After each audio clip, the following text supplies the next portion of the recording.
South ఇండియాలోని అతి తక్కువ ధరలకి రత్నాలనందించే ఏకైక సంస్థ 6JVR. పాడుతా తీయగా అనేటువంటి ఒక ప్రోగ్రాంలో స్టార్ట్ అయినటువంటి ఆ అద్భుతమైనటువంటి కార్యక్రమంలో తొలి విన్నర్గా నిలిచినటువంటి వ్యక్తి Parthu. Now Parthu is with me. Welcome Parthu. Thank you sir.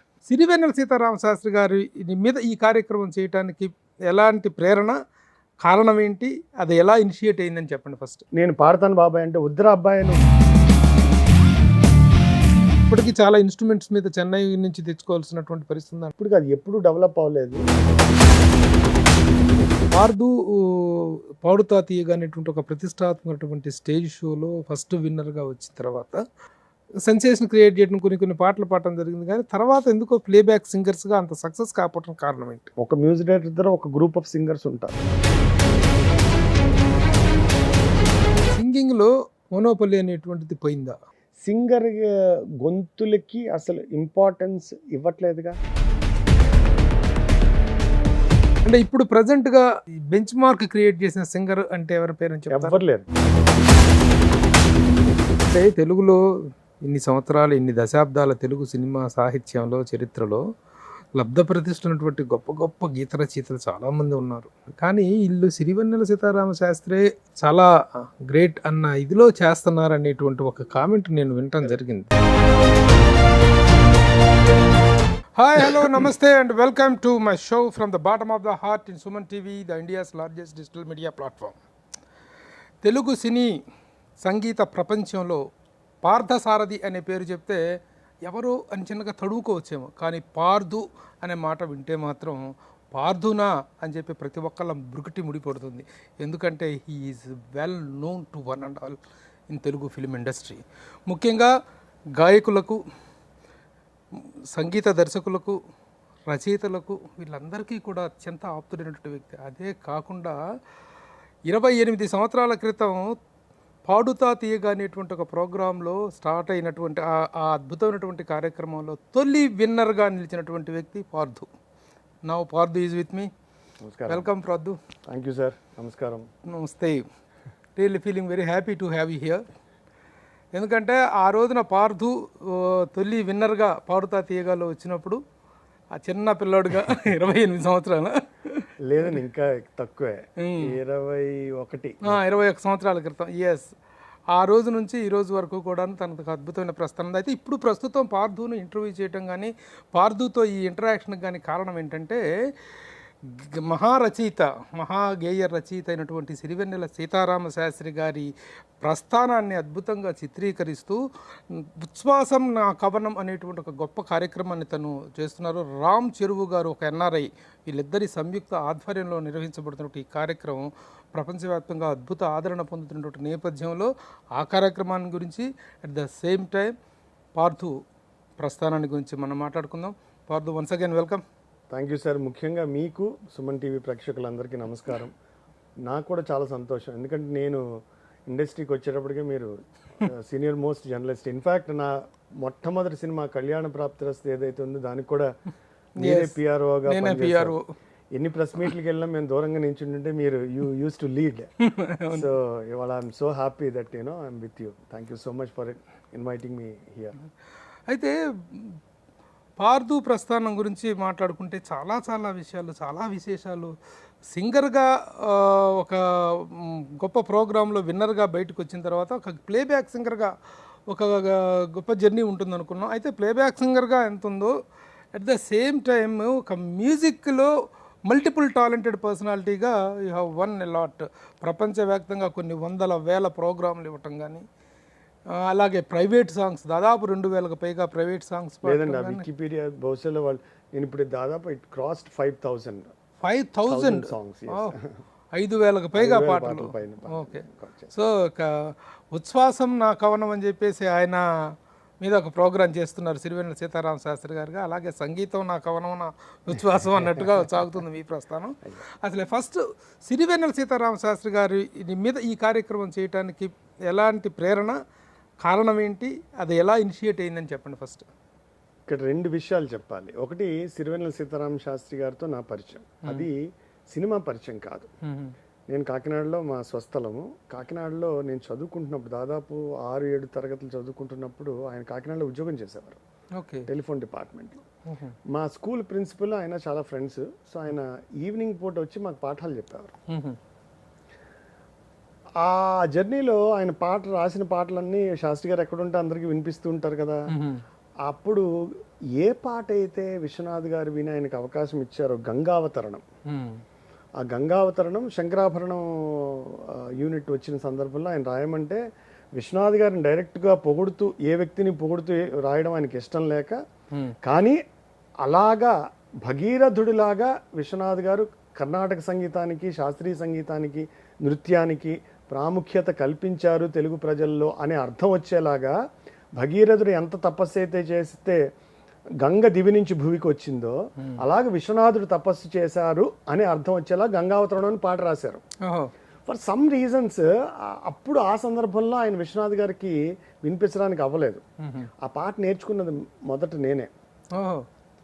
అది అందులో ఒక గంగ, మిగతా పాఠం చాలా 6-7 నిమిషాలు ఉంటుంది. రసవాహిని స్వాగతం, జీవరసధుని స్వాగతం. గంగ దివి నుంచి భూమికి ఎలా వస్తుంది అని గంగా ప్రవాహాన్ని ఆయన వర్ణిస్తారు. ఆయనకే దాదాపుగా 26-27 ఏళ్ళు ఉంటాయేమో.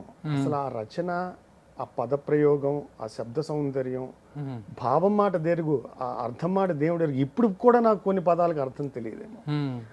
నేను పాడతాను బాబాయ్ అంటే, వద్దురా అబ్బాయి నువ్వు పాడలేవు, కష్టమైందంటే నేను పాడతానన్నాను. ప్రయత్నం చేస్తే తప్పులు పాడాను, పాటమని పీకాడు. నాకు ఆ దెబ్బ కూడా గుర్తుంది ఇప్పటికీ.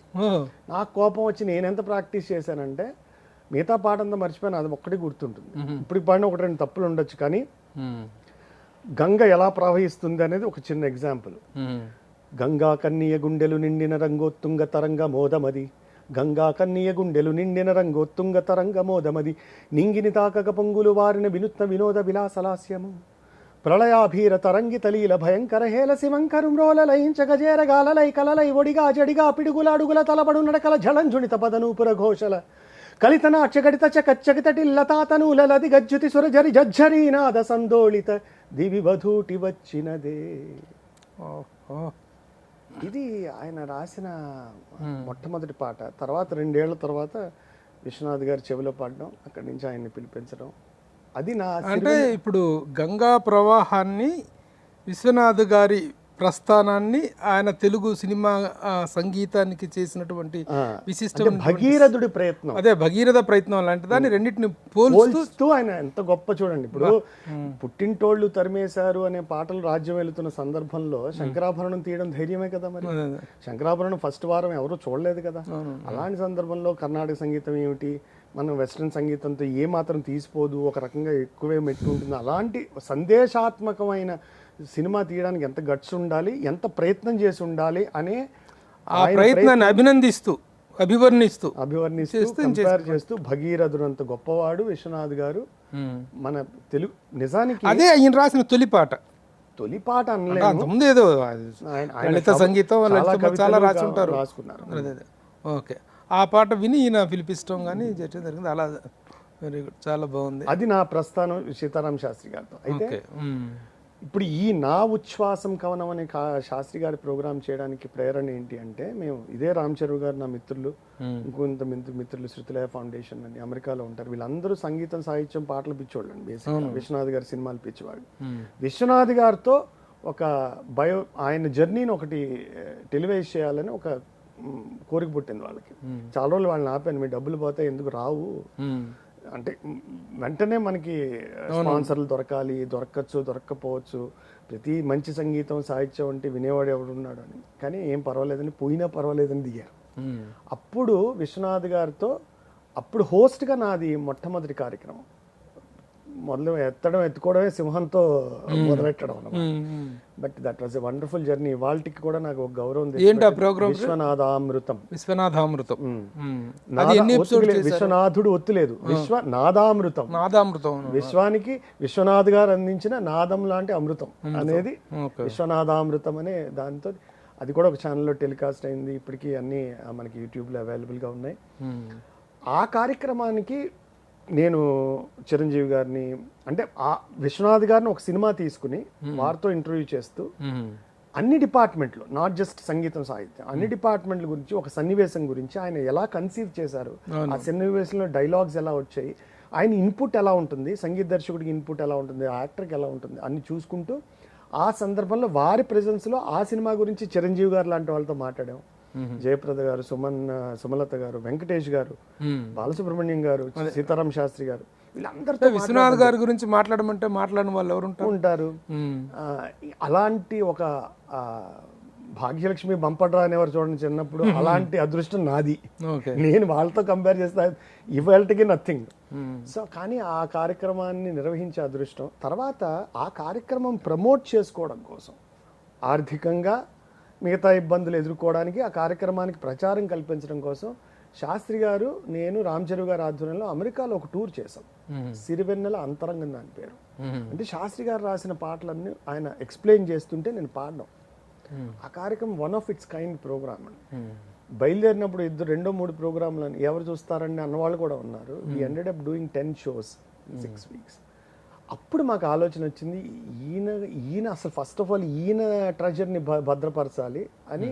అప్పటి నుంచి మేము ఆయన వెంట పడుతూ ఉన్నాం. మాకు శాస్త్రి గారికి మేము బాగా ఉన్న చదువు కొద్ది, ఆయన ఏమో సిరివెన్నెల పేరు తేకుండా చేద్దామంటారు. సిరివెన్నెల పేరు తేకపోతే ఎవరు చూడరు బాబాయ్ అని నేను ఆయనతో పోట్లాడుతూ ఉంటాను. ఇదంతా ఒక సీతారామ శాస్త్రి అని అంటే ఎంతో మంది ఉన్నారు. పెడితేనే ఆయనకి ఏంటంటే పాట పుట్టుకు గురించి మాట్లాడాలి, పాట మనిషికి ఎలా ఉపయోగపడదు, అవన్నీ సిరివెన్నెల సీతారామ శాస్త్రి గారు చెప్తే వింటారు తప్ప ఇంకోళ్ళు చెప్తే వినరు బాబాయ్ అని నేను. సో అలాగ ఒక 4-5 ఏళ్ళు రామ్ గారు నేను పట్టుదల ఆయన్ని ఒప్పించి, ఆయన ఉండగానే ఒక 2 రోజులు షూట్ చేశాము. అన్ఫార్చునేట్లీ ఆయన వెళ్ళిపోవడం జరిగింది. తర్వాత త్రివిక్రమ్ శ్రీనివాస్ గారి ఆధ్వర్యంలో, అంటే ఆయన సజెషన్స్ తోటి, ఆయనతో పనిచేసిన దర్శకులు, నటులు వీళ్ళందరితో ఆయన పాటల గురించి, ఆ పాటల వెనకాల ఉన్న తపన గురించి చేయాలని ఒక కార్యక్రమం మొదలుపెట్టి దాదాపుగా 2-2.5 ఏళ్ల నుంచి పడుతున్న శ్రమ ఇవాళకి సినిమా రిలీజ్ అయింది.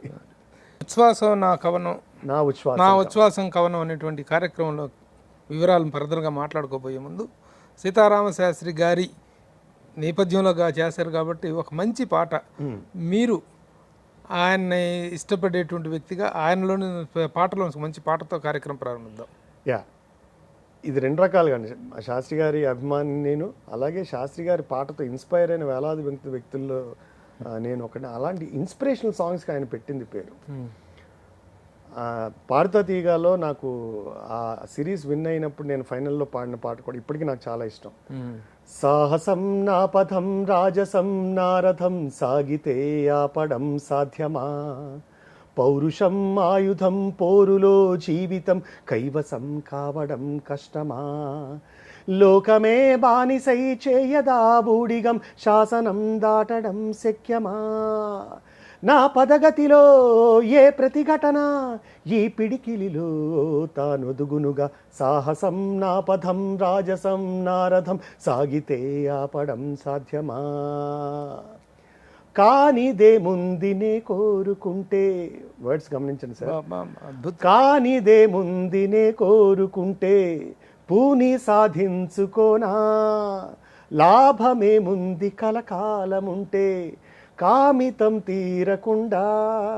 కాకుల్లాగా 2 రోజులు 10 కాలం బతికేస్తే కామితం తీరకుండా ఉంటే కాలం బతికితే ఏముంది, మన ఇష్టాలని మన కావాల్సిన దాన్ని సాధించుకుని 2 రోజులు బతికిపోతే ఏంటంటే నష్టం. లాభమేముంది కలకాలం ఉంటే కామితం తీరకుండా, తప్పని ఒప్పని తర్కమే చెయ్యను, అంతమో సొంతమో లెక్కలే వెయ్యను, ఊరుకుంటే కాలమంతా జారిపోదా ఊహ వెంట. నాకు బాగా ఇష్టమైన లైను. ఇప్పుడు ఈ పాట శాస్త్రి గారిలో గొప్పతనం ఏంటంటే సార్, ఆయన ప్రతి పాట ఆ సినిమాకి ఆ హీరోకి కాకుండా మనందరి జీవితాలకి అన్వయించుకునేట్టుగా ఉంటుంది. ఇప్పుడు ఆరంభించరు నీచ మానవులని ఒక పద్యం, ఎవడు అసలు ఏవి ఏదో ఫ్రీబీస్కి ఆశపడి బతికేస్తుంటారు కొంతమంది నేను అది చేద్దాం ఇది చేద్దాం అని, కానీ ఊహలోనే గడిపేస్తారట. కొంతమంది మాత్రమే, ఉన్నతమైన వాళ్ళు మాత్రమే కలకంటారు, దానికి ప్రయత్నం చేస్తారు, పడతారు, లేస్తారు, సాధిస్తారు. ఊరుకుంటే కాలమంతా జారిపోదా ఊహ వెంట, ఊరుకుంటే కాలమంతా జారిపోదా ఊహ వెంట, నే మొదలు పెడితే ఏ సమరమైనా ఈ చిటికె కొడుతూ నే పిలువన సాహసం సాహసం నా పథం రాజసం నారథం సాగితే ఆపడం సాధ్యమా పౌరుషం ఆయుధం పోరులో జీవితం కైవసం కావడం కష్టమా.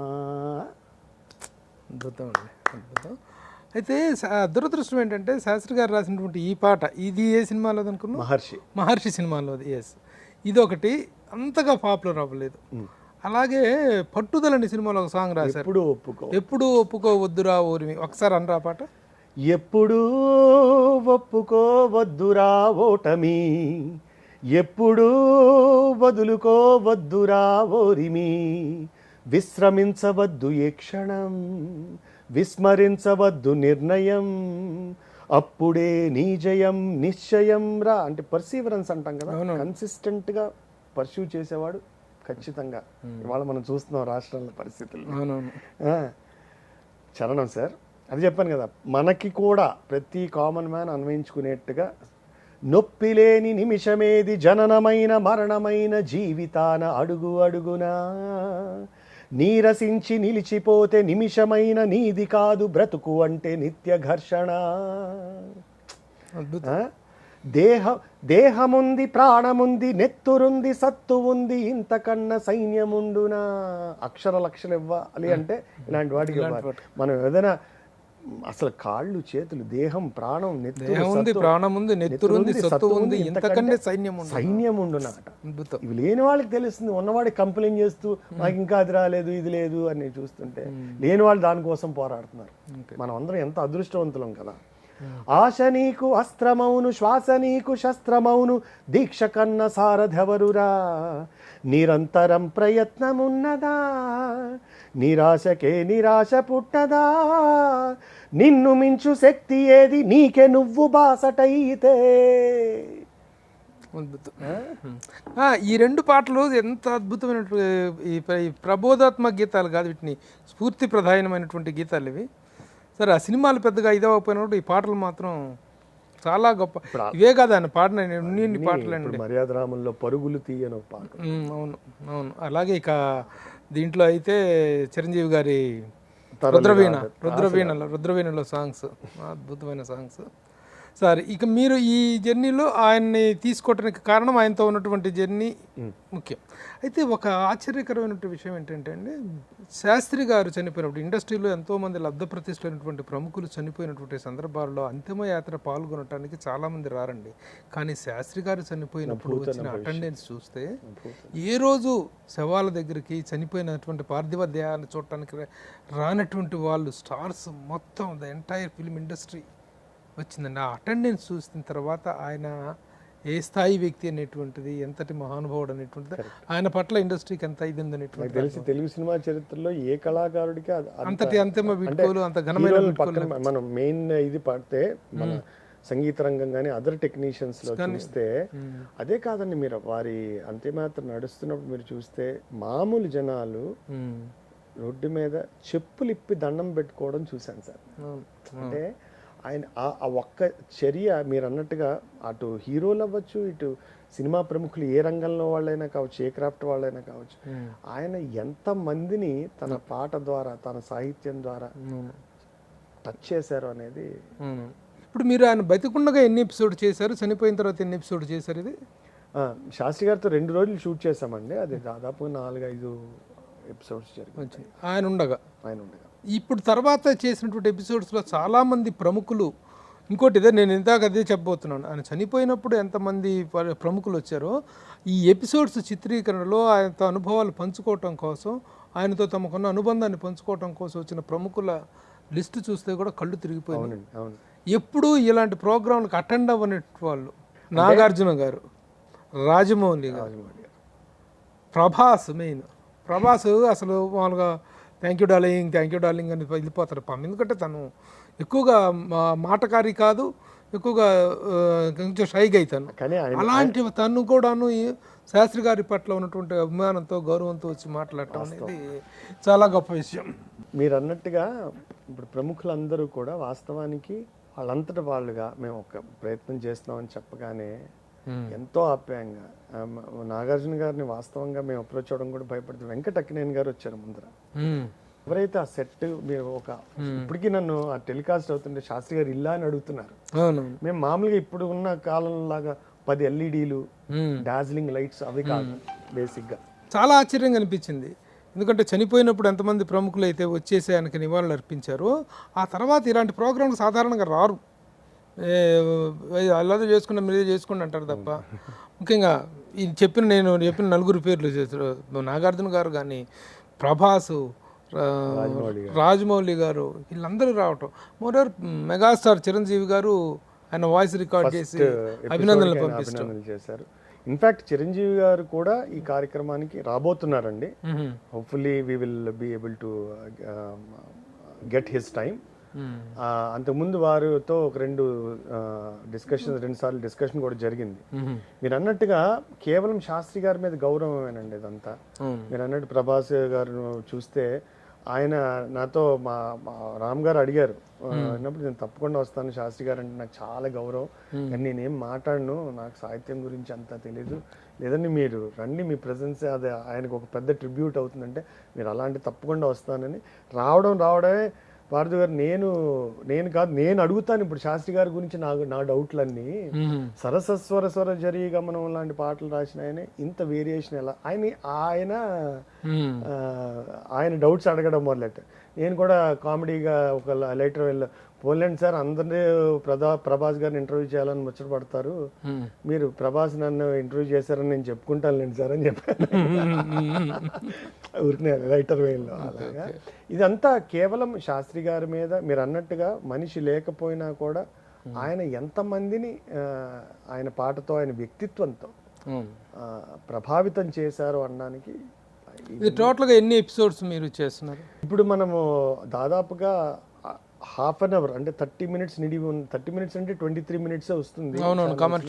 బట్ యూట్యూబ్లో లెంత్ వస్తుంది. దాదాపుగా అర్ధగంట నిడివి ఉన్నటువంటి స్పాన్ ఉన్నటువంటి 50 ఎపిసోడ్. అంటే మీరు 2 బాగా ఇప్పుడు శాటిలైట్ ఛానల్స్ ఈటీవీలో చేస్తున్నారు మీరు, దాని గురించి మనం ఓపెన్గానే చెప్పుకోవచ్చు. ఈటీవీ అనేటువంటిది ఒక ప్రముఖ ఛానల్, దాంట్లో టెలికాస్ట్ చేస్తున్నారు. అప్పుడు మీకు ఉండేటువంటి రిస్ట్రిక్షన్ 25 మినిట్స్ అయితే, కమర్షియల్స్ పోను 23 మినిట్స్ ఉంటుంది, మీకు 22.5 మినిట్స్ ఉంటుంది. దాంట్లో ఒక ఇంట్రడక్షన్కే సరిపోదు, ఆయన గురించి చెప్పడానికి కానీ వచ్చిన గెస్ట్ గురించి చెప్పడానికి కూడా సరిపోదు. ఒక గెస్ట్ 2 వారాల పాటు వేస్తారు. ఇది శాటిలైట్ ఛానల్లో చేస్తారు. యూట్యూబ్కి వచ్చినప్పుడు కూడా ఎక్స్పాండ్ చేసేసి 2 వెర్షన్స్ ఎడిట్ చేయాల్సి ఉంటుంది కదా, అలాగే చేస్తున్నారా? అన్ని అలాగే కష్టమో పడుతున్నారు సార్. ఎందుకంటే మనం అతిథుల నుంచి తెచ్చుకున్నది ఇన్ఫర్మేషన్ ఏది మిస్ అవ్వకూడదు అనేది ఛానల్ అన్నప్పుడు మీరు అన్నట్టుగా మనకి సమయం మీద కొన్ని రెస్ట్రిక్షన్స్ ఉంటాయి కాబట్టి యూట్యూబ్లో ఆ లిమిట్ లేదు కాబట్టి మనం 2 వర్షన్, యూట్యూబ్ వర్షన్ వేరే ఉంటుంది, ఛానల్ వర్షన్ 2 వెర్షన్స్ చేస్తున్నారు. Very good. వస్తున్నటువంటి స్పందన ఎలా ఉంది? ఇప్పుడు చాలా బాగుందండి. టెలికాస్ట్ స్టార్ట్ చేసుకోవడం 3 వారాలు 4వ వారం కూడా రాబోతుంది. 100% అండి, 100%. రాజమౌళి గారు 2 ఎపిసోడ్లు అయ్యాయి, భరణి గారు అవుతున్నాయి, నెక్స్ట్ కృష్ణవంశీ గారు అలా వస్తున్నారు. అయితే ఈ ప్రోగ్రామ్ మీరు అన్నట్టుగా ETV has been very cooperative. ఈటీవీలో మీకు సంగీత సాహిత్యాలకు ఎప్పుడు విలువ ఇస్తారు, అలాంటి మార్కెట్ కూడా అక్కడ, అంటే ఆడియన్స్ కూడా అక్కడ ఉన్నారు. సో ఇలాంటి ఇప్పుడు చాలా మంది నాకు వస్తున్నది ఏంటంటే, ఇప్పుడు ఎప్పుడు ఒప్పుకోవద్దు రావటమి రాజమౌళి గారి జీవితంలో ఎలా ప్రభావితం చేసిందని చెప్పారు. అప్పుడు నేను పాడడం జరిగింది. దాన్ని మళ్ళీ ఒరిజినల్ సినిమా ఏంటి, ఒరిజినల్ పాట సాహిత్యం ఏంటి అని ఇప్పుడు ఈ ఎపిసోడ్ల ద్వారా జరుగుతున్నది ఏంటి అంటే, మళ్ళీ పాటలకు వెళ్ళి పూర్తిగా సాహిత్యాన్ని చదవడం, ముఖ్యంగా చరణాల మీద. మనం ఎప్పుడు కూడా పాట విన్నప్పుడు పాటకి పల్లవి ప్రాణం అందుకే అంటారు. పాట పల్లవి గుర్తుంటుంది తప్ప చరణాల్లో పెద్ద గుర్తుండదు. ఇలాంటి ఒక విశ్లేషణాత్మకమైన కార్యక్రమాల వల్ల, మాట మీద దృష్టికి మరల్చడానికి చేసే ప్రయత్నం వల్ల మళ్ళీ జనం వెళ్ళి అలాంటి మంచి పాటలు ఒకసారి సాహిత్యంలో కానీ ఆ చెప్పినటువంటి కంటెంట్లో ఉన్న డెప్త్ ఏమిటనేటువంటి దాన్ని మరొకసారి పునరుచ్చరణ చేయటం, ఎంఫసైజ్ చేయటం. అదొక్కటే కాదు ప్రభు గారు, నేను చెప్పాలనుకున్న మాట ముఖ్యంగా ఎందుకు చేస్తున్నారు అంటే, శాస్త్రి గారిని ప్రతి ఎపిసోడ్లో పొగడ్డం అనేది ఆయనకే ఇష్టం ఉండదు. కాకపోతే గొప్ప వాళ్ళని పొగడకపోయినా ఇబ్బంది, ఎందుకంటే ఏమీ కాని వాళ్ళందరూ పాపులర్ అయిపోయి వాళ్ళ ప్రభావం సమాజం మీద ఉండి ప్రభావం ఉండే పరిస్థితుల్లో గొప్ప వాళ్ళని పొగిడి వాళ్ళ ఇంత గొప్పవాళ్ళు, ఎందుకు గొప్పవాళ్ళు అని నెక్స్ట్ జనరేషన్ కనుక చెప్పకపోతే మన పరిస్థితి ఎలా ఉంటుంది అనేది మీకు నేను చెప్పక్కర్లేదు. అన్ని విధాలుగా మీరు భాషపరంగా జర్నలిజంలోను, అటు సినిమా రంగంలోను, ఇటు సాహిత్య రంగంలోను మీకు ఎన్ని మార్పులు వస్తున్నాయి. మన నెక్స్ట్ జనరేషన్ వాళ్ళు ఘంటసాల గారు ఎవరు, ఎంఎస్ సుబ్బలక్ష్మి గారు ఎవరు అని అడిగినా ఆశ్చర్యపోకర్లేదు. కానీ అందువల్ల ఆయన శాస్త్రి గారు మహాత్మా గాంధీ గురించి ఒక పాట రాస్తూ ఆల్బర్ట్ ఐన్స్టీన్ అన్నదే ఇంగ్లీష్లో, ఇలాంటి నరుడొక ఇలా తలంపై నడయాడిన ఈనాటి సంగతి మరువరానిదని నమ్మకముందే ముందు తరాలకు తెలియజెప్పండి అంటారు. మహాత్మా గాంధీ గురించి శాస్త్రి గారు రాసిన, ఒక వేటూరు గారి గురించి, శాస్త్రి గారి గురించి, ఒక విశ్వనాథ్ గారి గురించి, ఒక బాలసుబ్రహ్మణ్యం గారి గురించి మనలాంటి వాళ్ళని చెప్పకపోతే ఇబ్బంది పడతాం ఫ్యూచర్ జనరేషన్. ఓకే, ఇప్పటికి ఎన్ని ఎపిసోడ్లు షూట్ పార్ట్ అయిపోయింది? ఎంత భాగాలు? దాదాపు 80% షూటింగ్ పార్ట్ అయిపోయింది. అన్ని రెడీగా ఉన్నాయి. పోస్ట్ ప్రొడక్షన్ జరుగుతుంది. పోస్ట్ ప్రొడక్షన్ జరుగుతుంది. అంతేకాకుండా ఇది దాదాపు ఒక 24 మంది ప్రముఖ గాయని గాయకులు అందరూ ఆ పాటలను పాడడం జరిగింది. అంటే ఇంకొక అభినందనీయమైన విషయం ఏంటంటే, ఇలాంటి ప్రోగ్రాంలు చేసేటప్పుడు ఏదో ఆర్టిస్టులు వచ్చిన గెస్ట్ని కూర్చోబెట్టి హోస్టు గెస్టు కూర్చొని ఒక చిన్న చిట్చాట్ లాంటి ప్రోగ్రాం జరుగుతుంది. కానీ దానికంటూ ఒక ప్రత్యేకంగా ఒక సెట్ ఎరెక్ట్ చేసి ఆ సెట్లో ఆయనకు సంబంధించినటువంటి ఫోటోలు అవన్నీ పెట్టి ఆ అంబియన్స్ క్రియేట్ చేయటం, ఆయన అవార్డులన్నీ పెట్టడం చాలా గొప్ప ప్రయత్నం అండి. ఏదో చేసామన్నట్లు కాకుండా రియల్లీ. ఇంకొక మీతోటి చేయి కలిపినటువంటి రామ్ చెరువు గారు, నిజంగా ఎక్కడో అమెరికాలో ఉంటూ కూడాను ఎన్ఆర్ఐలు వాళ్ళందరికీ అక్కడ వాళ్ళ ఉద్యోగాలు కాకుండా నిజంగా ఎన్ఆర్ఐలు కొంతమంది చేస్తున్నటువంటి సర్వీస్ అండి సంగీత సాహిత్యాలకి. మొట్టమొదటి క్రెడిట్ ఆయనకే చేద్దాం. అంటే నేను ఫ్రంట్ ఫేస్ లో ఉంటాను, మనం టీవీలో కనిపిస్తాము, పాట పాడతాము.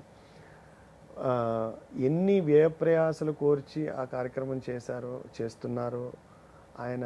ఎన్నేళ్ళ నుంచి అక్కడ తక్కువ ఇక్కడ ఇల్లు తీసుకుని, అంటే ఆయన శాస్త్రి గారి చివరి దశలో చాలా ఆప్తుడిగా అయిపోయారండి. విశ్వనాథామృతం తర్వాత శాస్త్రి గారికి పరిచయం చేసిన తర్వాత వాళ్ళిద్దరూ ఆఖరికి రోజువారీ తమ్ముడు అని అన్నయ్య అని పిలుచుకుని ఆ జర్నీలో నేను ఒక దశలో వారిని డిస్కరేజ్ చేశాను, చెయ్యొద్దు అని. ఏమో ఆదరణ ఎలా ఉంటుందో తెలీదు. మీరు అన్నట్టుగా గెస్ట్లు ఎవరు వస్తారో తెలియదు, ఎప్పుడు వస్తారో తెలియదు. గెస్ట్లు ఎవరు వస్తారో తెలియనప్పుడు దీనికి స్పాన్సర్లను తెచ్చుకునే అవకాశం కూడా ఉండదు. మీరు వచ్చినప్పుడు చూద్దాంలేండి అంటారు. అవును, ఈ ప్రయత్నంలో మొత్తం డబ్బులన్నీ ఎదురుపెట్టి ఆ కార్యక్రమాన్ని నిర్వహించడం నేను డిస్కరేజ్ చేశానండి వాస్తవం. నిజంగా డిస్కరేజ్ చేయాల్సింది. ఎందుకంటే స్పాన్సర్స్ ఎవరు ముందుకు రారు. ఓకే, శాస్త్రి గారు గొప్పవారు అనుకుంటే ఒక దండం పెడదాం అనుకునే వాళ్ళే తప్ప దాన్ని ఒక శాశ్వతంగా ఒక లైబ్రరీ చేయాలి, నిక్షిప్తం చేసుకోవాలి అనేటువంటి దీనికి చాలామంది ముందుకు రారు. వారు వచ్చారంటే, రామ్ చెరువు గారు వచ్చారంటే వారికి సంగీతం పట్ల సాహిత్యం పట్ల అట్లాగే మీరు వేసిన బుక్స్ ఏంటండి, ఆ బుక్స్ ఏంటండి బాబు, శాస్త్రి గారి వాల్యూమ్స్, అది ఎలా దాని రూపకల్పన? యాక్చువల్గా ఈ యజ్ఞంలో చాలా మంది భాగస్వాములు సార్. ఆ సెట్ డైరెక్ట్ చేయడం అనేది త్రివిక్రమ్ శ్రీనివాస్ గారి ఐడియా. వారి ఆఫీస్ లాగా ఉండాలి, ఒక వర్కింగ్ ప్లేస్ లాగా ఉండాలి. చెప్పాను కదా ఇందాకలా, ఒక కమర్షియల్ సెట్లోకి వచ్చినట్టు. మీరు నమ్మరు, రామ్ గోపాల్ వర్మ లాంటి వారు, అక్కినేని వెంకట్ గారు, వీళ్ళందరూ ముందు సెట్ దగ్గరకు వచ్చేసరికే వాళ్ళ ఆలోచన ఏదో వద్దాం శాస్త్రి గారి గురించి 4 మాటలు మాట్లాడదాం అనుకుని వచ్చిన వాళ్ళు కూడా ఇంకొంచెం హోల్ హార్టెడ్గా, ఇంత అఫర్డ్ జరుగుతుందా, ఇంత బాగుందా, ఇంత సేక్రెడ్గా ఉందా ఇది అనేటువంటి ఆశ్చర్యానికి గురయ్యి వాళ్ళు చాలా టైం స్పెండ్ చేసిన సందర్భం. నెంబర్ ఒక 2.5 hours most intellectual discussion with RGV గారు. You will see a different person all together. అలాగా అది త్రివిక్రమ్ శ్రీనివాస్ గారు ఎఫెక్టెడ్ పర్సన్ అని చెప్పారు రామ్ గోపాల్ వర్మ శాస్త్రి గారు చనిపోయిన. అవును, ఎందుకంటే ఆయన కృష్ణవంశీ గారు మా జీవితంలో ఒక ఇంపార్టెంట్ ఫేజే లేదు ఆయన లేకపోతే. అలాగే కృష్ణవంశీ గారికి శాస్త్రి గారికి ఉన్న అనుబంధం గురించి కృష్ణవంశీ మాట్లాడలేక కాదు, మాట్లాడగల కంటెంట్ లేక కాదు, బట్ మాటలు కరువైన సందర్భం చూసాం. కృష్ణవంశీ కళ్ళెమ్మటి నీళ్ళు పెట్టుకోవటం, ఆయన గొంతు మోగపోయి మాట్లాడలేకపోయారు ఆ రోజు ఆ మీటింగ్ లో. సో అది ఒక్కటే. అయితే 2 TANA Telugu Association of North America వాళ్ళు తోటకూర ప్రసాద్ గారి ఆధ్వర్యంలో మన సిరివెన్నెల గారి ఫ్యామిలీతో కలిసి సిరివెన్నెల సాహిత్యం, సమగ్ర సాహిత్యం ముఖ్యంగా సిరివెన్నెల గారి తమ్ముడు శ్రీరామ్ శాస్త్రి గారు కూడా మంచి రచయిత.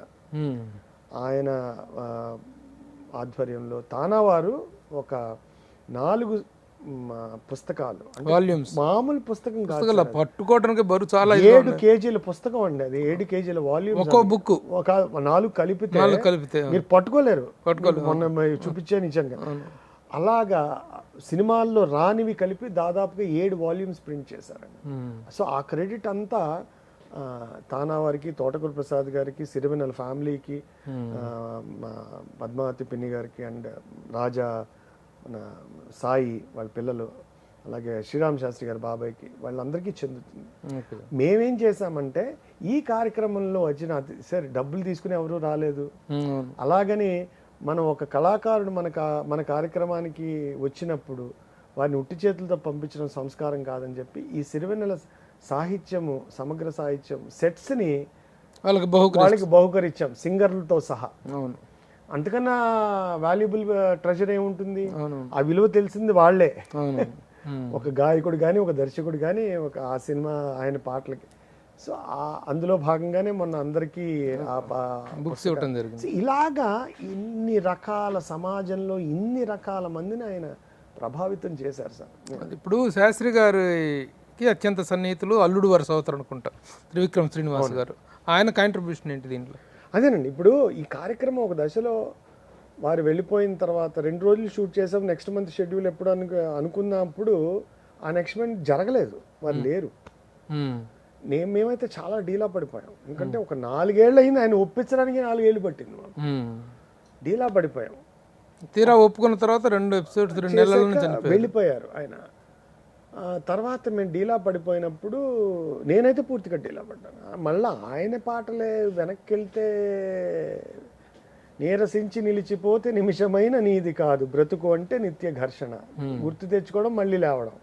అప్పటికి రామ్ చరణ్ గారు ముందుకెళ్దామని డిసైడ్ చేసుకున్నప్పుడు త్రివిక్రమ్ శ్రీనివాస్ గారు లేదు మనం చేద్దాం ఇది, మనం ఆయన అబ్సెన్స్లో ఆయనతో పనిచేసిన వాళ్ళందరితో పనిచేసి ముందు వాళ్ళందరినీ పిలిపించి వాళ్ళతో అనుభవాలు మాట్లాడించి అదొక ట్రిబ్యూట్ లాగా మనం ప్రజెంట్ చేద్దాం అని ఆయన ప్రతి అడుగులోనూ ఆ సెట్ కూడా ఆయన ఆర్ట్ డైరెక్టర్ని పిలిపించి ఐడియాలు డిస్కస్ చేసి ఆయన ఇన్పుట్స్ ఇచ్చి వారి ఆధ్వర్యంలో ఆయన పార్టిసిపేట్ చేసిన ఎపిసోడ్ కూడా ఉందా? అది ఉందండి, అది షూట్ చేయలే, ఇంకా షూట్ చేయాలి. తను మాట్లాడితే ఇంకా దానికి ఒక నిండు వేరే లెవెల్లో ఉంటుంది తను మాట్లాడితే. అలాగే ఎవరిని మీరు నమ్మరు, చిరంజీవి గారు ఎంత బిజీగా ఉన్నారు. ఈ కార్యక్రమాల్లో ఇంకొకళ్ళు మేము చెప్పుకోవాల్సిన వ్యక్తి డాక్టర్ గురువారెడ్డి గారు. ఆయన ఇలాంటి కార్యక్రమాలకు చాలా కాంట్రిబ్యూట్ చేస్తుంటారు. అవునండి, ఆయన వైద్యులు ఎంత ప్రముఖులో అంత మనసున్న వ్యక్తి సార్ ఆయన. ముఖ్యంగా సంగీతము, సాహిత్యము, కళ, సినిమా ఏదైనా చెవి కోసుకుంటారు. ఎక్కడ ఎంత చిన్న ఆర్టిస్ట్ ఉన్నా రికగ్నైజ్ చేస్తారు. శాస్త్రి గారు అంటే పిచ్చి. ఆయన ఆడిటోరియం ఒక 6 నెలల పాటు ముందు జరిగిన షెడ్యూల్ ఆ షూటింగ్కి 6 నెలలు ఆయన కాన్ఫరెన్స్లు బయట పెట్టుకున్నారు. 6 నెలలు ఇచ్చేసి ఆయన ఆ స్థలం ఆయన గురువారెడ్డి గారు మీరు సెట్ కాదు, ఇప్పుడు రెండోసారి వేసింది ఇక్కడ టీ శాట్లో వేశారు. మొదట శాస్త్రి గారు చేసామన్నాం కదా 2 రోజులు, దానికి గురువారెడ్డి గారు ఆడిటోరియంలో. ఇప్పుడు ప్రతి అడుగులోనూ మాకు ఇప్పుడు ఒక్కొక్క ప్రముఖుని రీచ్ అవ్వడానికి ఒక్కొక్కసారి మన ఇది కూడా సరిపోదు. రాజమౌళి గారు ఏదో సార్ నేను పార్దు అంటే మీరు తెలుసండి ఏదో రాజీవ్ గారు లేకపోతే రామ్ చరణ్ గారు ఇంకోళ్ళ ద్వారా పరిచయం, లేకపోతే ప్రభు గారు మీరు ఒకసారి ప్రయత్నం చేసి పెట్టండి మిమ్మల్ని అడగడం. ఇవేం అవ్వలేదనుకోండి పాశుపతాస్త్రంలా గురువారెడ్డి గారి దగ్గరికి వెళ్తాం. సార్ మాకు అర్జెంట్, మీరు నమ్మరు, సీతారాం శాస్త్రి గారితో మేము డిస్కస్ చేసినప్పుడు ఈ సిరీస్ ఓపెనింగ్ చిరంజీవి గారు వాయిస్ ఓవర్ లేకపోతే ఆయన ప్రెజెన్స్తో చేయాలి అనేది కోరిక. అది నెరవేరలేదు. ఇప్పుడు ఈ షూటింగ్లో కూడా వారి భాగస్వామ్యం ఉండాలి. కొన్ని డేట్స్ ఇష్యూ వల్ల జరగలేదు, ఇప్పుడు చేయబోతాం ఖచ్చితంగా. ఆయన ఎంత గొప్పవాడంటే నన్ను పిలిపించుకుని ఒక 2 గంటల సేపు ఆయన సినిమాల్లో పాటలు ఏం మాట్లాడాలి అనే దాని మీద రిహార్సల్ చేశారు చిరంజీవి గారు. ఊరికినే గొప్పవాళ్ళు అవ్వరు సార్. ఇప్పుడు ఆయన పాటల్లో తరలిరాద తనే వసంతం ఆయనకి ఎక్స్ప్లెయిన్ చేస్తే ఇంత ఉందా, నా ధ్యాస అంత ఎప్పుడు దర్శకుడు ఏం చెప్తున్నాడు అని ఉంటుంది. మీరు చెప్పినంత డీప్గా మేము ఆలోచించలేకపోతాం. ఒకసారి మళ్ళీ అంటే ఇప్పుడే ఇండస్ట్రీకి వచ్చిన ఒక లర్నర్ లాగా అసలు నాకు ఎంత నేర్చుకుంటున్నానంటే, అంటే టాలెంట్ భగవంతుడు ఇస్తాడు, వ్యక్తిత్వం పరంగా వీళ్ళందరూ ఎంత డౌన్ టు ఎర్త్ ఉన్నారు, వాళ్ళు ఎందుకు గొప్పవాళ్ళు అవుతారని నాలాంటి వాళ్ళు చాలా నేర్చుకుంటాం. అలాగా ఇది టెలికాస్ట్ మొదలైపోతుంది మే 19న రాజమౌళి గారి ఎపిసోడ్ తోటి. నాకేమో పట్టుదల, శాస్త్రి గారి కోరిక, అట్లీస్ట్ ఈ కార్యక్రమం ఎందుకు చెప్తున్నాం అనేది చిరంజీవి గారి వాయిస్ ఓవర్ అయినా ఉండాలి. ఆయన పద్మవిభూషణ్ అవార్డు తీసుకోవడానికి ఢిల్లీ వెళ్తున్నారు. మళ్ళీ మా పాశుపతాస్త్రం గురవారెడ్డి గారికి, ఆయన 120 మంది పేషెంట్లు వెయిట్ చేస్తున్నారు. సార్ నేను అర్జెంట్ కలవాలి, 2 నిమిషాలు తీసుకుంటాను, నువ్వు వచ్చే పారదా, నువ్వు నీకేంటి నువ్వు అంటారు. 11:30కి వస్తుందా అంట. 11:30కి రాగానే కూర్చోబెడతారు. కరెక్ట్గా 11:35 లోపు ఆయన వచ్చి చెప్పండి. నేను కూడా ఆయన టైం చేయకుండా, సార్ నాకు అర్జెంటుగా ఇది సార్ నా పరిస్థితి, ఆయన కోరికని చెప్పండి. ఫోన్ తీశారు. నేను మెసేజ్ పెట్టాను చిరంజీవి గారికి, ఐ థింక్ ఆయన బిజీగా ఉన్నట్టున్నారు, రెస్పాండ్ అవ్వలేదు. బట్ మీరు చెప్తే అవుతుందేమో, ప్రయత్నం చేద్దాం, నాది డౌటే, ఏమో చెప్పలేము. బాస్ ఆయన ఫోన్ తీసుకోలేదు.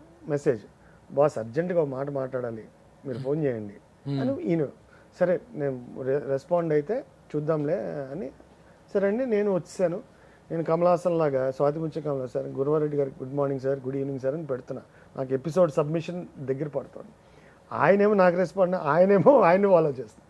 ఎల్లుండి ఇంకా రేపు లాస్ట్ సబ్మిషన్ అనగా, నేను నమ్మరండి, పొద్దున 6 గంటలకు ఆయన దగ్గర ఉన్న ఇంట్లో ఉన్న డాల్బీ స్టూడియోలో రికార్డ్ చేసి పంపించారు.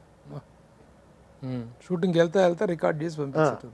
ఆ మెసేజ్ కూడా ఇందులో ఏమైనా కరెక్షన్స్ 3 రకాల వర్షన్లు మనం స్క్రిప్ట్ పంపించాం. ఏం చెప్పాలి అనే దాని మీద ఆయన ఓన్ చేసుకుని 3 రకాల వర్షన్లు. మళ్ళీ ఒకటి ఉచ్చ స్థాయిలో, కొంచెము డల్ మెలో. అంటే ఒక ఆర్టిస్ట్కి టీవీ ప్రజెన్స్ ఎలా ఉంటుంది, గబుక్కని వాళ్ళకి రీటేక్ కావాల్సి వస్తే ఇంకేం కావాలి, ఇంత ఆలోచన ఉంటుందండి. ఇవి పంపించి ఇది ఓకేనా కాదా చూడమనండి, లేదా అంటే మళ్ళీ నేను సాయంకాలం చెప్తాను. అసలు ఈయన 6ంటికి పంపించారు, ఈయన 6:45కి హాస్పిటల్కి వెళ్ళిపోతూ నాకు పంపించారు. పారదా చిరంజీవి గారు పంపించారు, ఒకసారి వినేసి నాకు ఫీడ్బ్యాక్ నేను ఆయనతో చెప్తాను. సో ఈ విధంగా ఇంతమంది కాంట్రిబ్యూషన్తో కార్యక్రమం చాలా చక్కగా జరుగుతుంది. ఓకే, సో ఏదైనా నా ఉచ్ఛ్వాసం కవనం అనేటువంటి ఒక కార్యక్రమం శాస్త్రి గారికి మీరు ఇస్తున్నటువంటి గొప్ప నివాళి. ఆ నివాళి కార్యక్రమంలో ప్రతి ఒక్కళ్ళు కూడా ఆయనతో ఉన్న అనుబంధాన్ని అద్భుతంగా షేర్ చేసుకుంటున్నారు. Really great tribute to a great departed సోల్కి ఇస్తున్నటువంటి గొప్ప ట్రిబ్యూట్. మరింతగా విజయవంతం కావాలి అని ఈ సందర్భంగా ఈ కార్యక్రమంలో తోడ్పాటు అంటే మిత్రులు చాలామంది, ఆర్థికంగా కూడా ఇది ఒకళ్ళ వల్ల అయ్యేది కూడా, స్పాన్సర్స్ అవనివ్వండి, భోగరాజమూర్తి గారు, వంశీకృష్ణ గారు, వాళ్ళు ఒక పని చేస్తున్నామంటే మేము ఉన్నాము అని ముందుకు రావాలి. అలాగా వాళ్ళు కూడా ముందుకు వచ్చి, అలా చాలామంది నేను కృతజ్ఞతలు తెలుపుకోవాల్సింది రామ్ చరణ్ గారి తరఫున ఉన్నారు. లేకపోతే ఒక కార్యక్రమం గట్టెక్కడం అంటే మీకు తెలియదు కాదు, ఎంతమంది పని. సేమ్ టైం ఒక చిన్న కామెంట్ కూడా ఉందండి. అంటే తెలుగులో ఇన్ని సంవత్సరాలు, ఇన్ని దశాబ్దాల తెలుగు సినిమా సాహిత్యంలో, చరిత్రలో లబ్ధ ప్రతిష్ఠినటువంటి గొప్ప గొప్ప గీత రచయితలు చాలామంది ఉన్నారు. నాటి పింగళ నాగేంద్ర గారి దగ్గర నుంచి చూసుకున్న, సీనియర్ సముద్రాల గారి దగ్గర నుంచి చూసుకున్న, తర్వాత ఎందరెందరో మహానుభావులు, ఆచార్య గారు, ఆరుద్ర గారు, వీళ్ళందరూ కూడాను, నారాయణ రెడ్డి గారు, వీళ్ళందరూ ఉన్నారు. కానీ ఇల్లు సిరివెన్నెల సీతారామ శాస్త్రే చాలా గ్రేట్ అన్న ఇదిలో చేస్తున్నారు అనేటువంటి ఒక కామెంట్ నేను వినటం జరిగింది. తప్పకుండా ఉందండి, ఈ కామెంట్ ఉంది, ఉన్నమాట వాస్తవం దృష్టికి వచ్చిందా? దీనికి నా సమాధానం నేను చెప్పాలి. సమాధానం కాదు, నా విన్నపము వివరణ. ఒకటి, మీరు గనక అవకాశం ఇస్తే ఇలాంటి కార్యక్రమాలు, అలాంటి లిరిక్ ఒక స్టోరీ అని మహానుభావులు అందరిది కలిపి చేయాలనే ప్రయత్నం చాలా రోజుల నుంచి ఉందండి. ఇప్పటికి కూడా సిరివెన్నెల గారు గొప్పవారని చెప్తున్నాను తప్ప సిరివెన్నెల గారే గొప్పవారని చెప్పట్లేదు. అది వారు కూడా ఒప్పుకోరు అసలు. మహానుభావులు వేటూరి గారు, పింగళి వారు, శ్రీశ్రీ గారు, ఆత్రేయ గారు, ఒకటి వీళ్ళతో మా స్థాయి కూడా సరిపోదేమో. వీరితో చేయడానికి కారణం మాకు పర్సనల్గా ఉన్న అనుబంధం, నేను పనిచేసిన ఇది. తర్వాత ఒక సందర్భంలో ఇది చెయ్యాలి అనుకోవడం, దానికి అలా అలా అలా కుదిరాయి. ఇప్పుడైతే ఈ సందర్భంగా నేను మీకు చెప్తున్నది ఏంటంటే, ఒక్క దర్శకులే కాదు, ఒక్క గీత రచయితలే కాకుండా పాత సంగీత దర్శకుల గురించి ఆల్రెడీ బాలుగారు ఎందరో మహానుభావులు అని ప్రోగ్రామ్ చేశారు. ఒక కార్యక్రమంలో జొన్నవిత్తుల రామలింగేశ్వరరావు గారు ఒక ఛానల్లో ఈ మహాకవులందరినీ స్మరిస్తూ ఇదే పంథాలో నేను పాటలు పాడాను చాలా. ఇలా జరిగాయి. కానీ మళ్ళీ మళ్ళీ జరగాల్సింది. ఇప్పుడు డిజిటల్ టెక్నాలజీ వచ్చింది కాబట్టి ఇప్పుడు మాకు అవకాశం ఉంది, వస్తే అంటే మిగతా అందరూ సహకరిస్తే ఇలాంటి కార్యక్రమాలను ముందుకు తీసుకెళ్ళడానికి ఎప్పుడూ మేము ముందుంటాం. ఎందుకంటే ఈ మహానుభావులను స్మరించుకోవడం ఒక అదృష్టం అండి. అలాంటి వాళ్ళని స్మరించుకునే అవకాశం కూడా నాకు వస్తుందని నేను అనుకుంటున్నాను. ఎందుకంటే విశ్వనాథ్ గారు వీళ్ళతో, బాలు గారితో, సీతారాం శాస్త్రి గారితో చేసింది, అలాంటి వాళ్ళతో చేయగలిగితే ఇంకా అది నా జన్మ సార్థకమైనట్టే. ఆ ప్రయత్నం కూడా తప్పకుండా చేస్తాము, ఆ అవకాశం వచ్చినప్పుడు చేస్తామని చెప్పారు. పార్దు పౌడుతా తీయగా అనేటువంటి ఒక ప్రతిష్టాత్మకటువంటి స్టేజ్ షోలో ఫస్ట్ విన్నర్గా వచ్చిన తర్వాత సింగర్గా మీరు ఆ స్థాయిలో మళ్ళీ సక్సెస్ కాలేకపోవటానికి, అలాగే దాంట్లో నుంచి వచ్చిన చాలామంది బిగినింగ్ డేస్లో కొంత సెన్సేషన్ క్రియేట్ చేయడం, కొన్ని పాటలు పాడటం జరిగింది, కానీ తర్వాత ఎందుకో ప్లేబ్యాక్ సింగర్స్గా అంత సక్సెస్ కాకపోవడం కారణం ఏంటి? సక్సెస్ కాకపోవడానికి కారణాలు ఏమిటో నాకు తెలియదు, కానీ ప్రయత్నం అయితే నిరంతరం ఉందండి. నేను మణిశర్మ గారి దగ్గర పనిచేశాను. కారణాలు ఒకటి కాకపోవచ్చు, ఒకటి అవ్వచ్చు. ఒక 100 నేను దాదాపు 100-120 సినిమాలకి పాడి ఉంటాను. అంటే డబ్బింగ్ సినిమాలు, స్ట్రైట్ సినిమాలు పాడిన తర్వాత కూడా రోజు మ్యూజిక్ డైరెక్టర్ దగ్గరికి సీడీ పట్టుకుని వెళ్ళడం అనేది కొంచెం ఇబ్బందికరమైన పరిస్థితి. రెండు, పాత రోజుల్లాగా లేదండి ఇప్పుడు. ఒక మ్యూజిక్ డైరెక్టర్ దగ్గర ఒక గ్రూప్ ఆఫ్ సింగర్స్ ఉంటారు. అన్ఫార్చునేట్లీ ఈ గ్రూప్ ఆఫ్ సింగర్స్ పాడిన చోట వాళ్ళు ఇంకొక మ్యూజిక్ డైరెక్టర్ దగ్గర పాడడం దాదాపుగా తక్కువ. అలా అనుకుంటే మన బాలుగారు అంతమంది సింగర్ల దగ్గర పాడి ఉండేవారు కాదు. సో నా ప్రయత్నం లోపం అయితే ఏం లేదు. ఇప్పటికీ కూడా డెఫినెట్గా ఒక జానర్ ఆఫ్ సాంగ్స్లో కొన్ని పాటలు కొన్నిటికన్నా నేనే బాగా పాడగలనే కాన్ఫిడెన్స్ ఉంది. అంటే గ్రూపిజం ఎక్కువగా ఉందన్న. ఏమంటే ఇంత టాలెంటెడ్ పర్సన్, ఇంత మల్టీ టాలెంటెడ్ పర్సన్, ఇప్పుడు మ్యూజిక్ సంబంధించి పార్థుకు తెలియని ప్రక్రియ అంటూ లేదు సంగీత కార్యక్రమాల్లో, సంగీత సంబంధమైనటువంటి విషయాల్లో. అయినా ఎందుకు సింగర్గా ఆ స్థాయిలో రాలేదనేటువంటిది మీరే కాకుండా చాలామంది విషయంలో కూడా ఇది నిజమవుతుంది. గ్రూపిజమో కొంతమందిని ప్రత్యేకించి ఎంకరేజ్ చేయటం అనేటువంటి అంతేనండి, అంతే. అది ఒక కారణం అవ్వచ్చు. రెండు, ఇప్పుడు మా ప్రయత్న లోపం కూడా ఉండొచ్చు. ప్రతిరోజు ఇప్పుడు రోజు రోజుకి సిచ్యువేషన్ మారిపోతూ ఉంటుంది. ఎవరెవరు సంగీత దర్శకులు చేస్తున్నారు, కొంతమంది దగ్గరికి వెళ్తే వాళ్ళకి ట్యూన్ చెప్పడం కూడా ఒక్కొక్కసారి సరిగ్గా రాదు. Unfortunately music direction is an indirect performing art. ఇవాళ మ్యూజిక్ డైరెక్షన్, మ్యూజిక్ కన్నా సౌండ్ అనే ఒక దాని మీద కొత్త సౌండింగ్ ఏమి ఇవ్వగలరు. ఆ సౌండ్ ఏదైనా అవ్వచ్చు. సో ఇదివరకు అంటే ఒక మ్యూజిక్ డైరెక్టర్ స్వరం చెప్పడం, పాట థియేటర్కి వస్తే స్వరం రాసుకుని పాడగలిగే సంగీత దర్శకులు, సింగర్స్ మీరు అన్నట్టు వేళ్ల మీద లెక్కట్టచ్చు మా జనరేషన్. ఈ జనరేషన్లో ఉన్నారు, చాలా టాలెంటెడ్ సింగర్సే ఉన్నారు 100%. చాలా పాత సామెత అయినప్పటికీ కూడాను మంది ఎక్కువైతే మజ్జిగ పలసన అన్న సామెత మీ సంగీత ప్రపంచానికి ఎంతవరకు వర్తిస్తుంది? అంటే ఈ కార్యక్రమాల ద్వారా కొన్ని వందల వేల మంది సింగర్స్ వస్తున్నారు.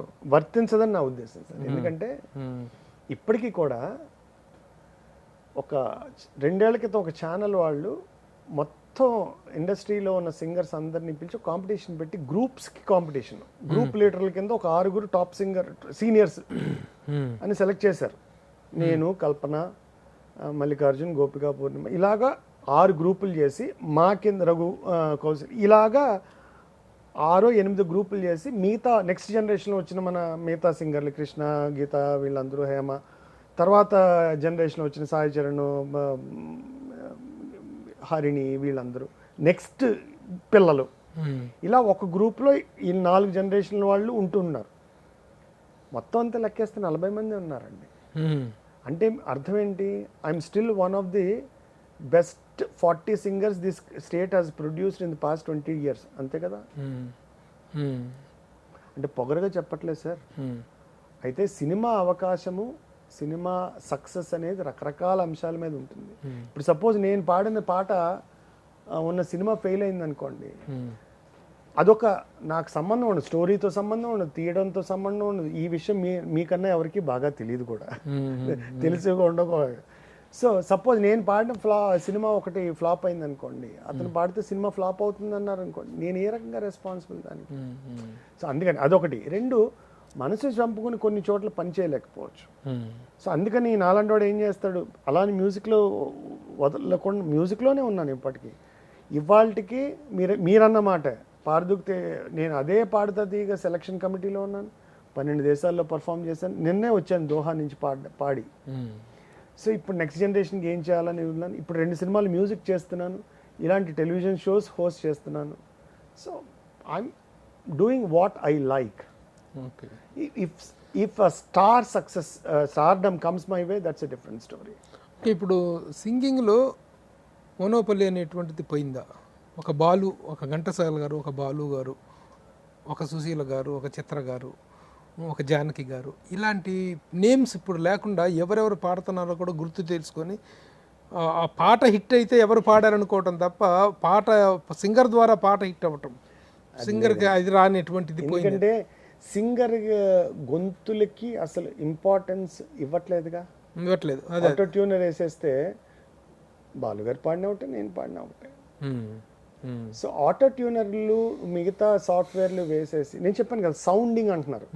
కొంతమంది రికార్డింగ్ పిలుస్తారు నన్ను, సార్ మీరు మీలా కాకుండా ఎలా పాడతారు అని అడుగుతున్నారు. ఇంకా అక్కడి నుంచి మనం రకరకాల ప్రయోగాలు చేస్తూ ఉంటాం. లేకపోతే నేను మొన్న ఒక Hindi cinema, dubbing cinema, Aishwarya Rai గారి సినిమా ఏదో తెలుగు సినిమా, తెలుగుకి డబ్బింగ్ పాడడానికి పిలిచారు. అందులో ఎవరో హిందీ సింగరు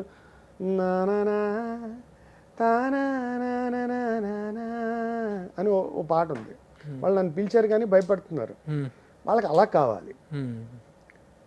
ఏం కావాలి మీకు చెప్పండి అంటే, సార్ మాకు కొంచెం నేసల్ వాయిస్తో కావాలి, మీలా గంభీరంగా అలా వద్దు సార్, మాకు మీరు అది చేయగలరా? మీరు పిలిచారు, మీకు ఏం కావాలో ఇవ్వడం నా బాధ్యత, నేను ప్రయత్నం చేస్తాను, మీరు నచ్చితే పెట్టుకోండి, లేకపోతే ప్రాబ్లం లేదు. నేస్తమా కొంచెం ఆగోసారి, నేస్తమా దయచేసి దారి చూపు, నీ గోడు ఏ తోడు విన్నాదనేసి అని పాడాలి. ఇప్పుడు నేను కాదండి అది. నేస్తమా కొంచెం ఆగుసారి, ఇది నేను. నీ గోడు ఏ తోడు విన్నాద, ఎక్స్ప్రెషన్ కూడా వద్దుట, కీబోర్డ్ లాగా పాడాలి. నీ గోడు ఏ తోడు విన్నాదనేసి.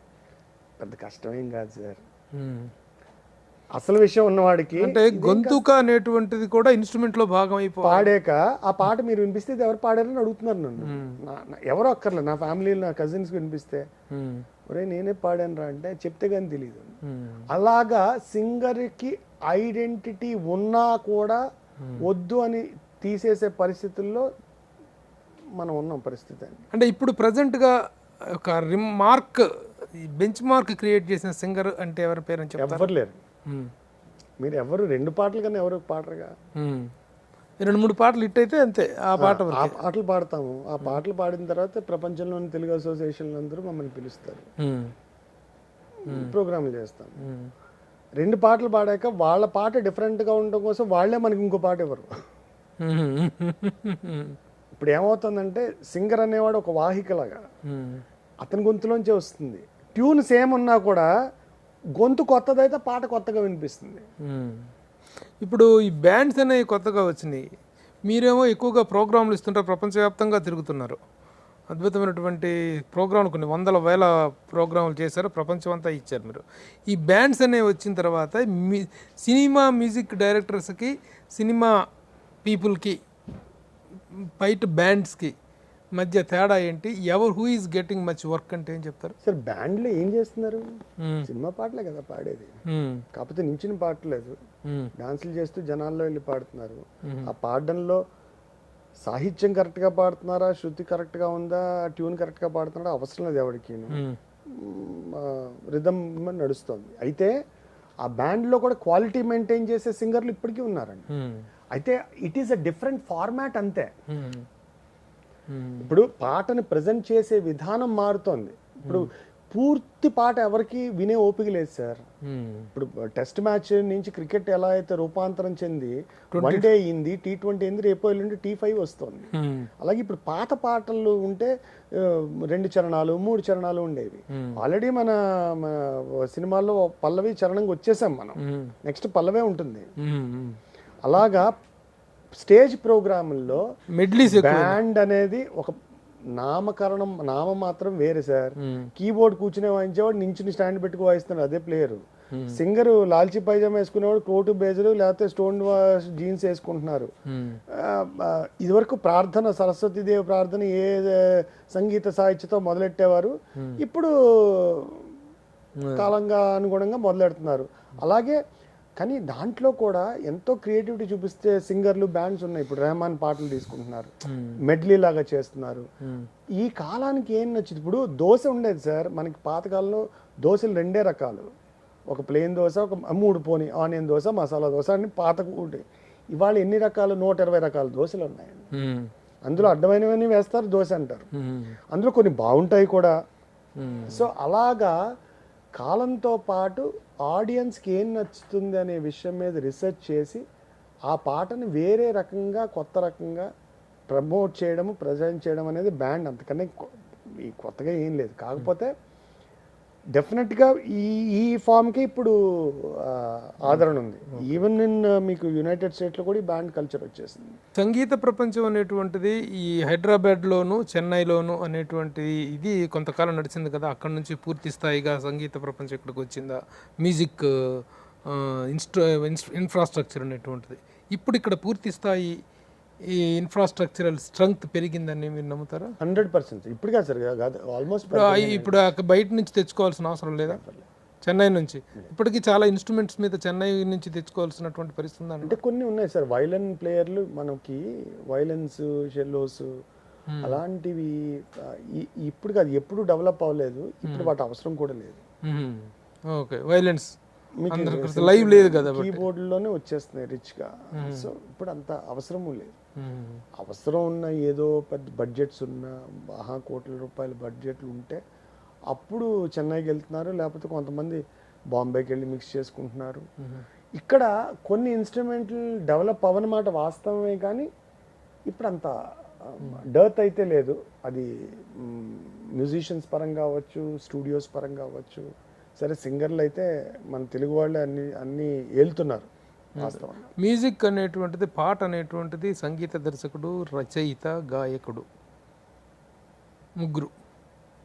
ముగ్గురులో ఎవరు గొప్పండి? 100% క్రియేటర్స్కే ముందు. క్రియేటర్స్ అంటే రచయిత, సంగీత దర్శకుడు, వాళ్ళు క్రియేటర్స్. మేము reproducer. As a singer, if I'm a music composer, I'm a creator. Lyric అనేది కొత్తది, ట్యూన్ అనేది కొత్తది. ఈ రెండింటినీ కలిపి ఇస్తే మేము. ఈ ముగ్గురులో ఆపర్చునిటీ గివర్ అంటే సంగీత దర్శకుడేగా. ఎవరండి?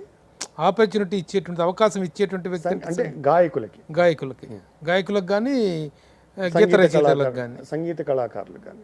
గీత రచయిత అన్నిసార్లు అంటే ద డైరెక్టర్ ఈజ్ మ్యూజిక్ డైరెక్టర్నేగా. అతని పనికి సంబంధించిన విషయం. ఇప్పుడు అతని పని 10 మంది మీద.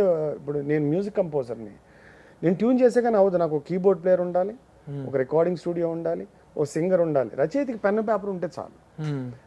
అది పని ఎగ్జిక్యూషన్లో ఉన్న లోపం కాదు, ఎగ్జిక్యూషన్లో ఉన్న వెసులుబాటు వల్ల కేవలం ఆయన ఇంకొక 10 మందికి పని ఇచ్చేవడం వల్ల ఆయన గొప్పవాళ్ళు అవ్వరు నా ఉద్దేశంలో. ఆ రకంగా చూసుకుంటే, పాట పరంగా చూసుకుంటే మాటే గొప్పదిగా. తననా తననా అంటే ఎంతసేపు వింటారు మీరు? తాననా తాననా తాననా తాననా తాననా తానా అంటే ఎంతసేపు వింటారు? ఆమని పాడవే హాయి పదం పడితేనే కదా ట్యూన్కి. ఆ రకంగా ఇంకోటి, ఒక్కొక్కసారి ట్యూన్ లేకుండా పదాలు పలుక్కున్నా బాగుంటుంది. దేహముంది, ప్రాణముంది, నెత్తురుంది, సత్తు ఉంది, ఇంతకన్నా సైన్యం ఉండునా అంటే మీకు అర్థమవుతుందిగా, మిమ్మల్ని ఉత్తేజపరుస్తుందిగా. నా దృష్టిలో ఒక రకంగా మాటకే ఎక్కువ importance. Maybe I'm updated, that's fine, absolutely. Okay. But పని ఇవ్వడం అనే విషయంలో సంగీత దర్శకుడు గొప్పవాడు. ఎందుకంటే ఆయన బతకడమే కాకుండా సంగీత కళాకారులకి, సింగర్లకి, స్టూడియోలో స్టాఫ్కి, వీళ్ళందరికీ అతని వల్ల పని దొరుకుతుంది. ఆ రకంగా ఆయన గొప్పవాడు. బట్ పాట క్రియేషన్కి వచ్చేసరికి ఇద్దరు ఈక్వలే.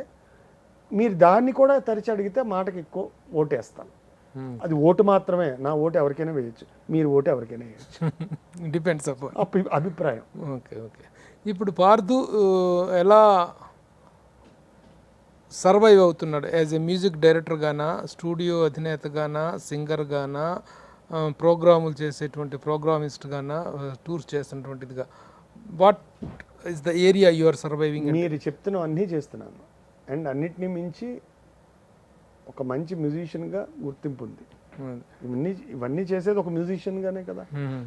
సో నేను మ్యూజిక్ కంపోజ్ చేస్తున్నాను. ఇవాళ రోజు నేను ఫ్యూ డివోషనల్ ఆల్బమ్స్ చేస్తాను, ఫ్యూజన్ ఆల్బమ్స్ చేస్తాను, ఒక 2 చిన్న సినిమాలు చేస్తున్నాను. సినిమాల వరకు అది ఎప్పుడవుతాయో తెలియదు. ఇది కాకుండా నేను stage performance all over the world ఇస్తాను. అది కాకుండా ఇలాంటి సంగీత కార్యక్రమాలు హోస్ట్గా చేస్తున్నాను. ఇది కాకుండా కొన్ని నెక్స్ట్ జనరేషన్కి ఉపయోగపడేటువంటి టీవీ ప్రొడక్షన్స్ చేస్తున్నాను. అలాగే ఒక అకాడమీ స్టార్ట్ చేసి పిల్లలకి మ్యూజిక్ ట్రైన్ చేస్తున్నాను. నా దగ్గర ఉన్న చాలామంది పిల్లలు, బాగా నేర్చుకునే పిల్లలు చాలామంది ఉన్నారు. సో ఇప్పుడు having been here for almost 28 years, I believe, అంటే నాకు ఒక మంచి లైఫ్ ఇచ్చాడు భగవంతుడు. ఇలాంటి మహానుభావులు అందరితో పనిచేసే అదృష్టం ఇచ్చాడు.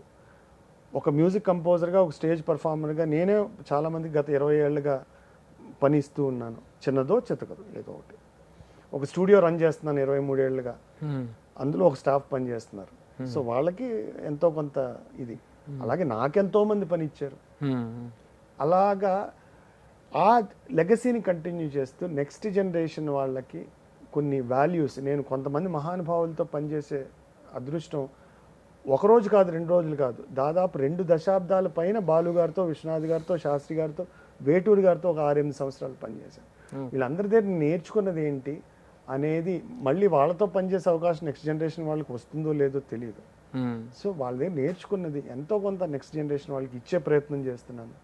As at the same time పర్ఫార్మర్గా, సింగర్గా, కంపోజర్గా ఐఎమ్ డూయింగ్ మై జాబ్.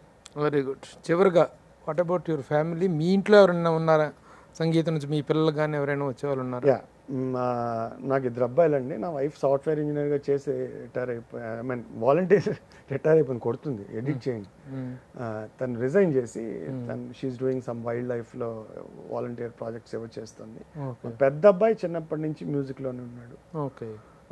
వాడు 5.5 yearsకి డ్రమ్స్ వాయించడం మొదలుపెట్టాడు. ఇప్పుడు he's doing his music production course, which is a composers course in UK. London దగ్గర లీడ్స్ మ్యూజిక్ కన్సర్వేటర్ అని అక్కడ డిగ్రీ చేస్తున్నాడు మ్యూజిక్లోనే. Keyboard voice. పేరు? కశ్యప్. నెక్స్ట్ రెండో అబ్బాయి ఇక్కడ గౌతమ్ ఇంజనీరింగ్ చదువుతున్నాడు గీతం కాలేజ్లో. ఇన్ఫ్యాక్ట్ ఇది నా ఇమీడియట్ ఫ్యామిలీ. నా ఫ్యామిలీలో ఒక 7 ఆర్టిస్టులు ఉన్నారు. ఎవరెవరు? మా ఇంట్లోనే ఇండస్ట్రీలో పనిచేసిన వాళ్ళు. మా బాబాయ్ ముఖ్యంగా రెహమాన్ సూర్యప్రకాష్ గారు అని, ఆయన మల్టీ టాలెంటెడ్. పెండ్యాల నాగేశ్వరరావు గారి దగ్గర రాజేశ్వరరావుకి ఇద్దరికి అసోసియేట్గా పనిచేశారు. ఎక్కడ పెండ్యాల గారు? ఎంత వయసు ఉంటుందండి? ఆయన ఇప్పుడు 72 సంవత్సరాలు. మా బాబాయ్ కదా. ఓకే. ఆయన మల్టీ టాలెంటెడ్. ఆయన పాడతారు, తబలా వాయిస్తారు, మృదంగం వాయిస్తారు. ఆయన హెడ్ క్వార్టర్ మాకు యాక్చువల్గా. ఆయన చెట్టు. ఓకే. నేను పాడతా, నెక్స్ట్ నేను పాడతా తీగా వచ్చాను. ఇప్పుడు మనం అంతా మాట్లాడుకుంటాం. మా సొంత అన్నయ్య ఇప్పుడు రాజ్మన్ అని ఆయన కంపోజింగ్ చేస్తున్నాడు. ఆయన మ్యూజిక్ పర్సూ చేయాలి, డ్రమ్మర్ ఒరిజినల్గా. కుదరక ఆస్ట్రేలియా వెళ్ళి 20 ఏళ్ళు అక్కడ వర్క్ చేసుకుని ఇక్కడికి వచ్చేసి ఇప్పుడు తన music passion, he's into independent music. ఆయన మన సుమన్ టీవీలో కూడా ఒక అవార్డ్ విన్నింగ్ సాంగ్ గురించి ఇంటర్వ్యూ చేశారు. ఆయన మూడు. మా చిన్నాన్న కొడుకు India's one of the leading rhythm programmers. మీరు వింటున్న దేవిశ్రీ ప్రసాద్ పాటలని రిథమ్ ప్రోగ్రామ్ చేసేది మా తమ్ముడు కళ్యాణ్. వాడు 4, 5 నా కొడుకు. మీకు చెప్పాను చిన్నప్పటి నుంచి కీబోర్డు, ట్రినిటీ కాలేజ్ నుంచి 8 grades ఫినిష్ చేశారు. ఇప్పుడు యూకేలో చదువుతున్నాడు. 6 ఇండియన్ ఐడల్లో పాడుతా తీయగాలో ఇప్పుడు విజయ్ సూపర్ సింగర్లో సెన్సేషన్ వైష్ణవి కొవ్వూరి అమ్మాయి గాడ్ ఫాదర్ లాంటి సినిమాల్లో కూడా పాడింది. 19 ఏళ్ళు. సింగింగ్ ప్రాడజీ అమ్మాయి నా స్టూడెంట్, నా చెల్లెలి కూతురు. నాన్నకోడలు. 6. మా పెద్దన్నయ్య కొడుకు, మా పెద్దన్నయ్య యుఎస్లో ఉంటాడు. మా పెద్దన్నయ్య కొడుకు భార్గవ్ అని, ఆ అబ్బాయి 12 ఏళ్ళు అనుకుంటాను, ఇప్పుడు 12, 13 ఉన్నాయేమో. వాడు అక్కడ పుట్టి పెరిగాడు. వాడు కర్ణాటక సంగీతంలో మృదంగంలో కచేరీలు వాయిస్తున్నాడు మెడ్రాస్కి వచ్చి. ఇది 7. కంగ్రాట్స్. బాగుంది మీ ప్రస్థానం, బాగుంది మీ వాళ్ళందరి ప్రస్థానం బాగుంది సంగీత పరంగా. మొత్తానికి మ్యూజిక్ ఫ్యామిలీ. మీ మ్యూజిక్ ఫ్యామిలీలో మీ అందరి అద్భుత విజయాన్ని ఆకాంక్షిస్తూ అట్ ద సేమ్ టైం మీరు చేసినటువంటి నా ఉచ్ఛ్వాసం కవనం మరింతగా విజయవంతం కావాలని, శాస్త్రి గారికి మీరు చేస్తున్నటువంటి ఘన నివాళి అనేటువంటిది అందరికీ చేరి ఆ మహానుభావుడి ఆత్మశాంతి చేకూరాలని ఆకాంక్షిస్తూ thank you very much for being మీకు సార్ ప్రత్యేకంగా, ఎందుకంటే ఈ నా ఉచ్ఛ్వాసం కవనం కార్యక్రమం గురించి మనం తప్పకుండా చెయ్యాలి అని మీకున్న సాహిత్యాభిలాష, అలాగే సుమన్ టీవీ ప్రేక్షకులకి మీ ద్వారా ఈ కార్యక్రమం గురించి చెప్పగలగడం, నా గురించి చెప్పగలగడం, thank you for inviting me once again. మీ అందరికీ కూడా నా ధన్యవాదాలు. Thank you sir. నమస్తే. నమస్కారం.